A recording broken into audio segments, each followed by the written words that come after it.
Indeed, India correspondent Andrew Wood joins us from Hong Kong on this. Andrew, what is the latest update on the respiratory illnesses in North China right now?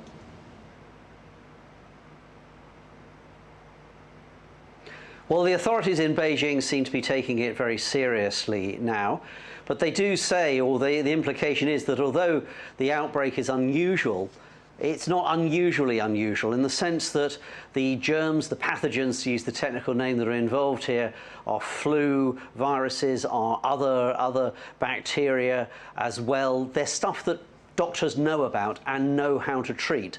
It's not like it's something like, say, COVID was 2 or 3 years ago, something that was unusual, new, and people didn't know what to do about it. So the health service, or the health services, do seem to be under stress. The government seems to be accepting that. But at the same time, this is always going to be a difficult winter, the first winter after the end of COVID restrictions.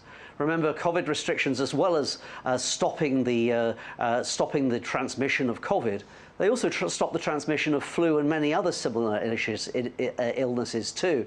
So that's why we're seeing a lot more cases now compared to a year ago.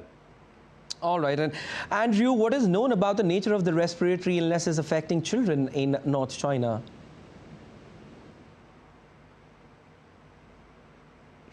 Well, it seems to be a mixture of known bacteria and known viruses.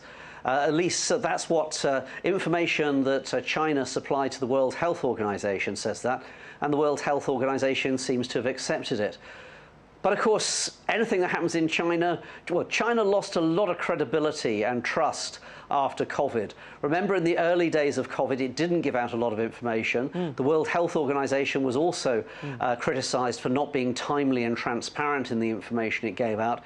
I remember, too, in China, the doctor who first identified the cases, identified COVID, was actually hauled in front of the police and told off and punished for spreading what they called rumors. He's now considered a hero in China, but it doesn't look good when people who try and raise alarms on things are punished like that. And it's always, I think, going to leave an awful lot of skepticism about what China says and what's really happening.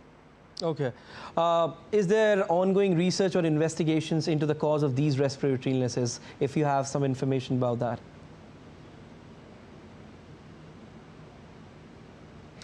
Well, I think at the moment, every time there's a surge or an outbreak in any forms of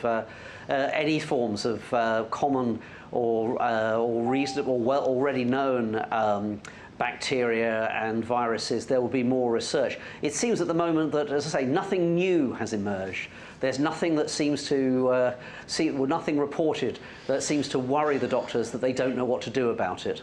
I mean, there may be strain on the health service in China, but it seems that the response is pretty predictable. All right, Andrew, thanks for joining in.